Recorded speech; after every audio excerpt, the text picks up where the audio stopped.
You're listening to Awakening with Lynleigh Rose. Bethany has an incredible journey of healing, which has involved leaving Mormonism and battling breast cancer. Her posts have been so inspiring in so many ways. So I really was excited to have this conversation. I just want to welcome you, Bethany. Thank you so much for joining me today. Thanks so much for having me. So what really prompted you to begin this healing journey, and where did you begin to have some of these deeper insights? I feel like it really started when I took this class called Power 90. And one of the most powerful things that I learned there was I met my higher self. They did an exercise. It was called the Goober and the Guru. And you would sit in one chair and you would just kind of like unload your problems and vent and, get out all of your anger and your emotions. And then you would sit in the other chair and they said to take on the role of a wise, loving person. And they said that you have the information within and you can tap into it. And as soon as I sat in that other chair, I felt like I finally discovered this part of me that I had no idea was there. My whole life, I had this inner critic and this bully that was just so mean to me. And I had compassion for other people, but I never had it for myself. And as soon as I sat in that chair and started speaking, I tapped into this inner wisdom and love and ideas for myself of how to solve my problems. And it was amazing. And I was still in the church at that time. And I thought, wow, that felt like God speaking through me. But it was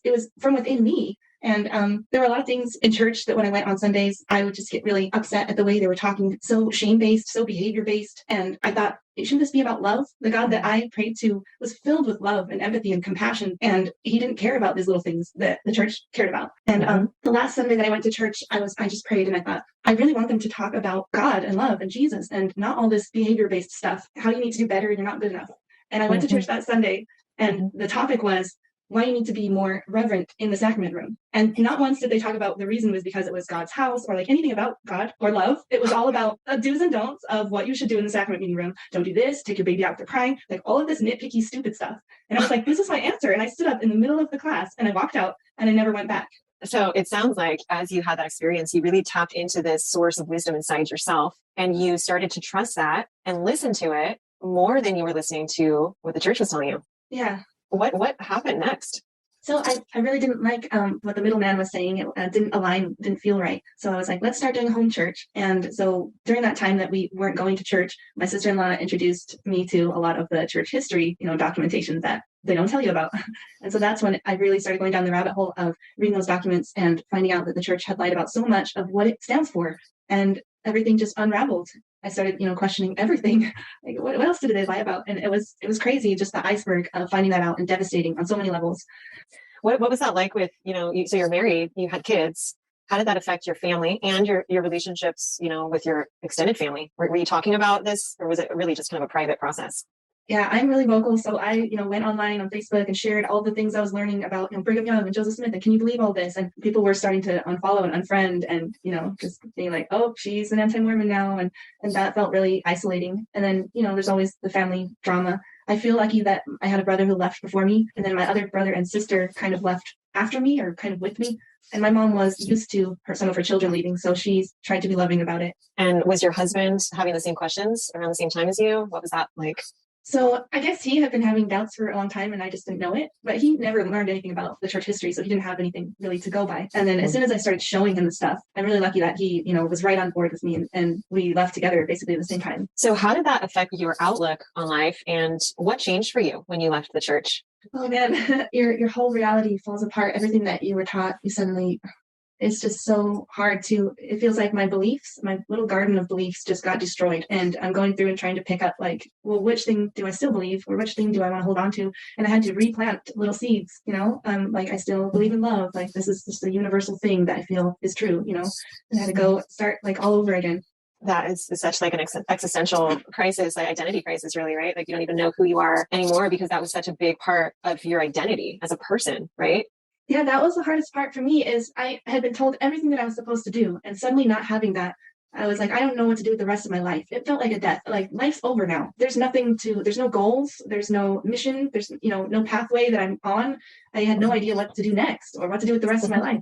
Mm-hmm. Because you had created your life based on these beliefs. And now that those beliefs were suddenly taken away, you're still on that path that you created, but those beliefs are there. So suddenly it feels so meaningless, right? Yeah. And there's so much anger because it's like, would I have married and had 4 children had I not had this upbringing and this belief system? And my answer was always no. I wouldn't be married. Like I don't even know, where I would be single, free, doing all this, whatever. So I'm just stuck in this life that they created for me and that I created with them. coming to terms with, accepting this is where I am. I did choose this, even though it was like I was in a cult while I was choosing it, but just like re-choosing it again because it's what is. I read a book called Loving What Is by Byron Katie, and I actually read that before I left the church, but that book has sustained me through so much. It's got such a beautiful message in there. I can resonate so much with all of that. Everything has changed, my whole perspective, and you're still there. Now you have these responsibilities and these people to raise, and you love them. And then there's just such like this inner conflict. So was that really kind of your time in Indiana? Were you dealing with that? Yeah. How did you get through that? I feel like there were so many pivotal moments for me while I was living in Indiana. I struggled with depression my whole life, and so I really faced it when I went to Indiana. And a lot of it I found stemmed from beliefs from Mormonism, like life is meant to be full of trials and suffering and hard, and lightheartedness is evil and laughter is bad, and the next life is where you have all the happiness. So, and Joseph Smith even was quoted once saying, you would kill yourself to get there if you saw how amazing it was. Even the lowest kingdom is amazing. And this is the life where it's horrible and sad and rough and difficult. And so I was just like, why? Why does this life have to be bad and sad and hard and full of trials and suffering? What is the point if the next one is where all the happy stuff is? Sort of unraveling those beliefs and finding that when you don't know what's after this, when you go into that unknown, it makes this life so much more poignant and special and beautiful, because this might be all you have. You can now appreciate every moment knowing that you don't know if you have any future after this. And then reading books really helped me, like The Power of Now by Eckhart Tolle really helped me come into the moment, and just releasing the stress of worrying about the future. Like that was a really big thing for me, is always worrying about the future. Yeah, Eckhart Tolle. What a great, that was one of my first books as well. His book, A New Earth, his words, and did they totally just resonate in your soul, in your being when you read it? Yeah. It was like another awakening of these inner truths, that there's so much more than what we've been taught. There's such a bigger picture, and a lot of it has to do with being present. We never had lessons about that. Being in a moment and how to find true joy. Yeah, right? And I think tapping into that inner peace that I'd never known before, quieting that constant thinker that you have in Mormonism that is constantly judging your actions and judging the actions of others and thinking, oh, what do I need to do better? Oh, no, I did that wrong. Being able to release that thinker and transcend it and just to feel your soul and the infinite peace that's there is amazing. Yeah. That really got me into, meditation is another huge thing that I started learning. And I went to do yoga when I was in Indiana, because I'd never even thought to do yoga before, but, I had all these like physical symptoms. So I went to do yoga, and it started just releasing both physical and emotional, problems. It was beautiful. Wow, that is so incredible how our journeys have been so similar. When I was in Illinois, I started having like lots of physical symptoms. It was very scary. I thought I was going to die. It was like autoimmune stuff coming up. And yoga was one of the things that saved me. It was going to hot yoga. It was like this anchor in my life where every time I went, I felt like I was releasing, sweating out toxins, but also releasing stuff that I was carrying that I just had to get rid of, emotional stuff. During like Savasana at the end, I would just start crying. Have you had that experience where all the emotions come up? Oh yeah, definitely. So that's so interesting that you found yoga during that time, and that was one of the things that got you through, in meditation, which they go hand in hand, don't they? Yeah, I feel like when you go into your body, it makes it so your thinker can't think as much. So it kind of helps relieve you of all the worries about life. And when you go into your body, you're just in the moment, and you're in that place of peace and wisdom, that like inner soul, you really connect with it. Yeah. So tell me about, where did the diagnosis come in? How did that shift things for you? So I was living in Indiana, and I had a really stressful, in addition to leaving the church, I had a stressful thing come up in my marriage where my husband had a giant business idea that he wanted to work on. And I was really resisting. And I said, you can do that. That's fine. You hire it out. I don't want anything to do with it, because that sounds extremely stressful. But he just kept pushing and pushing and wanting me to create the content for it. And just everything in my life up until that point was just so stressful. I feel like I broke. And there was a moment in a restaurant talking with my husband where he said something that really hurt about sort of my endeavors and things that I was working on with YouTube and just making videos about, awakening, and that it wasn't making money yet, and I felt in that moment that I broke. And so I said, okay, I'll make the content for your app. And I felt like it really started there. I also was having a ton of physical symptoms with, autoimmune stuff, and kept going to doctors. No one could figure out what was going on. I felt like when I found the cancer lump, it was kind of like, okay, finally I have something to work with. Like, this is obviously a big rock. This is not normal. What did that bring up for you, when you found out? You had 4 kids and... Well, I never have talked about it, but before that happened, I had this premonition when I was driving, and I started seeing billboards and hearing music about cancer, and I just got this overwhelming feeling that I was going to have cancer, but it was going to help people. I just got goosebumps all over. That's so amazing. Wow. I was on the way to pick up my husband from the airport, and I told him all of that, and he was like, okay, like he didn't believe, that I was having an actual premonition, and he was also terrified and was like, that doesn't sound fun. Mm-hmm. And so when I got it, I was kind of like, I remembered that premonition I had about this. Wow. you've been sharing so much on Facebook, so vulnerable, raw, like your emotions, just read your post and I'm just like, it almost feels like we're reading your journal. It's like, this is what you're experiencing. And it's amazing. It's so refreshing because we go online and we see all these opinions and things. It's just, this is the real human experience that you, Bethany, is having right now. And it just like pulls you in. So I just wanted to ask you about that. Yeah, I think I found at some point that when we be vulnerable in front of others, that it unlocks and gives them permission to be vulnerable too, and to acknowledge their own emotions, their own feelings, and to see the human rawness that we have, and to not try and shove it under or ignore it. It's really powerful. I found that like in finding tools to help me with my depression, that was kind of the answer, was to acknowledge and accept your emotions. When I started creating the app, that's what I would do with the video. I would start it out where people start, like feeling bad, feeling angry, feeling sad or upset. And I would help them like acknowledge and accept that emotion is trying to tell them something, and that, they don't need to shove it down or resist it. If they accept it, then it can, feel better. It can release from you, because that's what it wants. It's trying to tell you something. It's trying to get your attention. That's so amazing. Yeah. It's like the basics of tapping. You start out by saying, even though I feel whatever it is, like I feel scared, I feel angry, you're totally fully accepting that emotion in that moment. And then you say, and I love and accept myself. And you tap on all the points. That's it. That is the key, not just through tapping, but exactly what you're saying. It's by not suppressing and, shoving down and avoiding those emotions, but by feeling them, like you just said, that helps us to release them. And so you created this app. Is this the one that you were talking about your husband was doing? You want to just share a little bit about what that is, and people can maybe go look it up? Yeah. So if you look in the App Store right now, there's an app called Shift Your Mood. And I created the concept for that app. When I was making those videos, I was really making them for myself, because I was in a place where I was feeling resistance and lots of emotions I didn't know what to do with. So I would create those videos from a place of my higher self, that place that had the peace and the wisdom and the kindness and the acceptance of me. And I felt like she was just talking through me when I created those videos. And they're really beautiful. They've really helped me. I feel like I made those videos for me. And right now the app's just kind of sitting in the App Store with, it's free to use. We haven't made any money on it yet, but like I want more people to have access to it so they can use it, and so those videos can help them too. Mm-hmm. Well, I downloaded it when I heard about that, and I was so impressed with what a great idea, and the content is just so helpful. So thank you so much for sharing about that. And there's so many things that you have been a part of, so many projects. I'm like continually blown away when I hear, oh, now she has a photo book about her journey with cancer, which you just published recently, right? What was that? Do you want to just share about that really quickly? So I had a dream one night. I had just been asking like the universe to help me to find, my purpose, to find a new path to go on. What should I do with the rest of my life? And when I was dreaming, I saw these like authors. They were talking about their books, and I was like in this conference or something, seminar. And then the person who was hosting said, "Is there anyone else here who's writing a book? Like, raise your hand." And I was like, "Oh, do I want to write a book?" And then I raised my hand, and she's like, "Come on up and tell us about it." And this was in my dream. It was so crazy. So I stood up. Wow. And, I guess it's called rebirth. Like I was just thinking about my cancer journey and sharing that. And then I was like dancing around the room with the other authors, and there were people following us. And then I woke up, and I was like, "Oh, that was so weird." Like it was like the universe asking me, do you want to write a book? And I was like, "Sure." Oh my gosh, I love that. You've had this calling, I know that you've written about, of modeling. Do you want to talk about that and the recent photos and everything that you've been sharing? Yeah, when I was recovering in bed after having a double mastectomy because of the cancer, one of the things that helped me think about, okay, what am I going to do after I recover, was I had been a model for a few years, and it was super fun. I loved just going out and going with groups with photographers and doing group photo shoots. And so I thought, I can still do that. And I don't know, it'll be a powerful message to help people realize that if I can accept myself as I am now, because I didn't do the reconstruction and I decided to remain flat, if I can help people see that, I'm accepting myself like this, then you can accept yourself in whatever flaws or imperfections that you might have. And so that really motivated me to get back out there, and it gave me something to look forward to like do.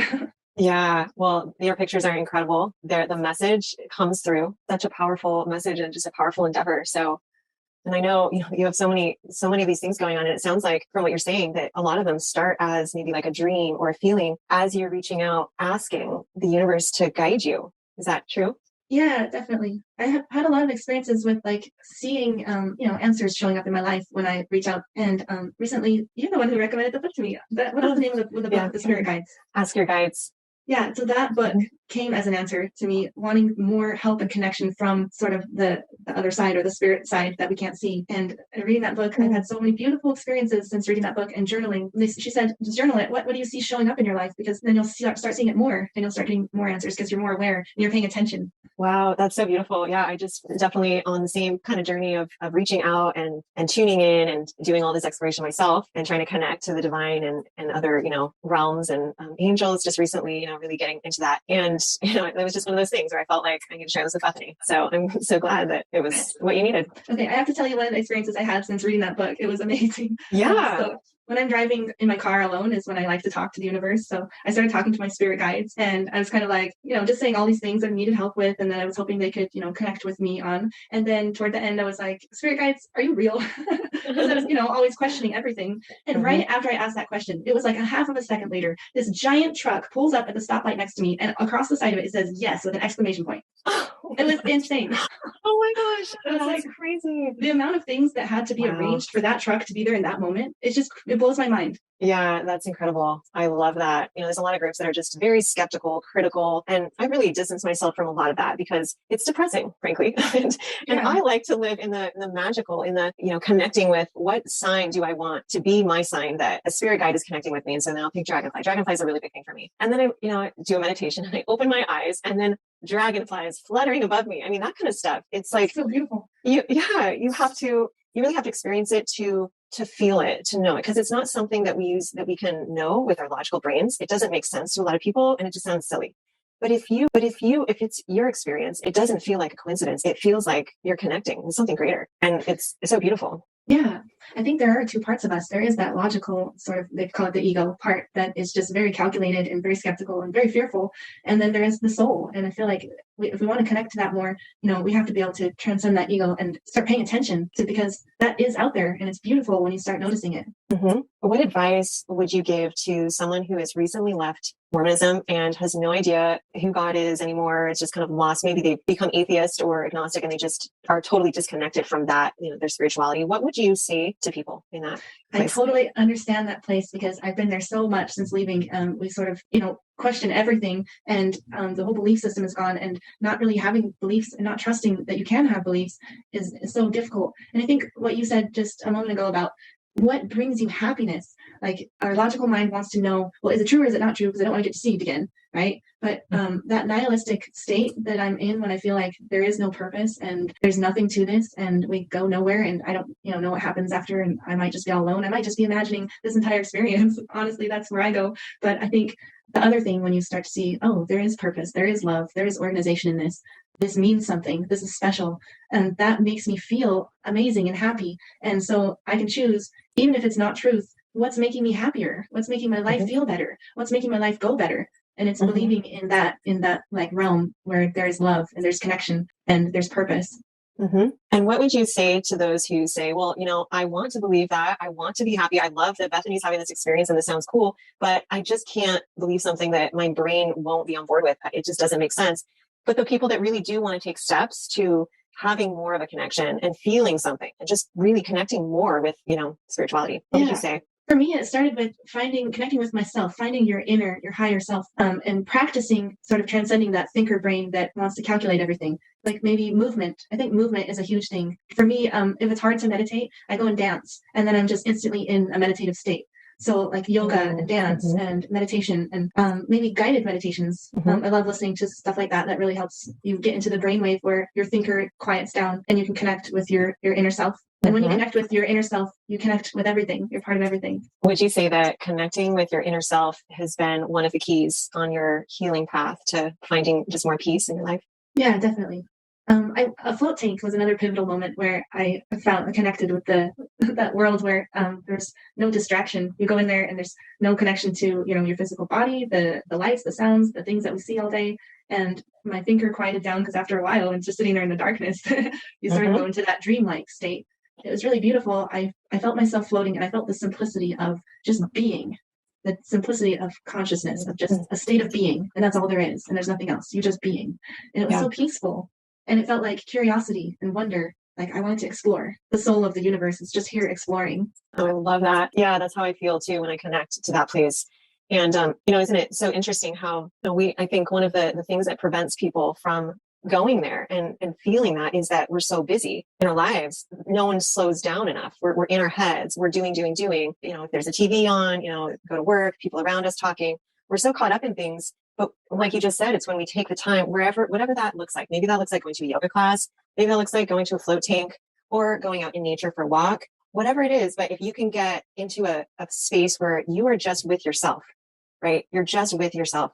then that's when you start to hear your inner voice, your inner dialogue, right? Your self-talk, your inner critic. And then when you hear that, you can separate yourself from that and go, oh, look, I'm noticing there's a voice in my head saying these words. It was like when I was looking in the mirror, the very first time that I started to realize this was, I just started to recognize I was having these thoughts saying that I'm ugly and I need to wear makeup. I should be ashamed of myself. I'm inferior than everyone else. Like all these horrible thoughts. And it was the moment that I recognized the thoughts. That's when I knew what my inner self was. It was the observer of the thoughts. Yeah. Right? Yeah. You're not the one thinking the thoughts. You're the one seeing them like being thought. Exactly. Separate yourself. That reminds me of the book Untethered Soul. Have you read that? Yes. Yeah. I think it's a beautiful place to start for people who haven't been able to discover that separation of your thoughts and your observer. Yeah, that's a really great suggestion. Yeah, we've covered a lot here.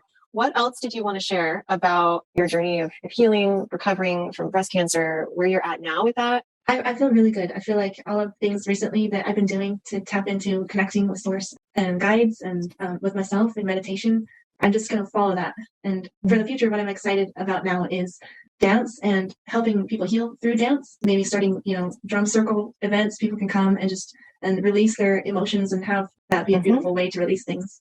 I love that. I really feel like everything that you do, you're supported. It's like there's this whole multitude of angels around you, like all these guys you can't see, just pushing you forward and helping you do all the things that you pursue. Like everything it's so needed. Do you feel like that?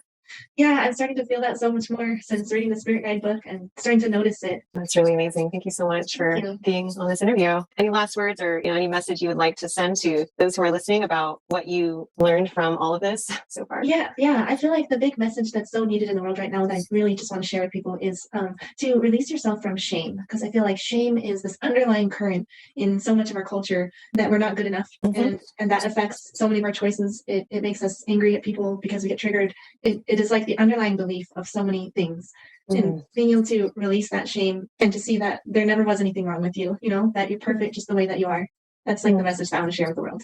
I love that. That's so beautiful. Thank you so much for sharing. This is such an amazing conversation. So thank you. Thanks for having me. Thanks for listening to this week's episode of Awakening with Lynleigh Rose. As a healing guide with a master's in counseling, I work with clients who are experiencing physical, mental, and emotional challenges, and I help them heal by addressing underlying stressors and teaching them tools for living a more empowered life. To get in touch with me, you can visit my website at lynleighrose.com.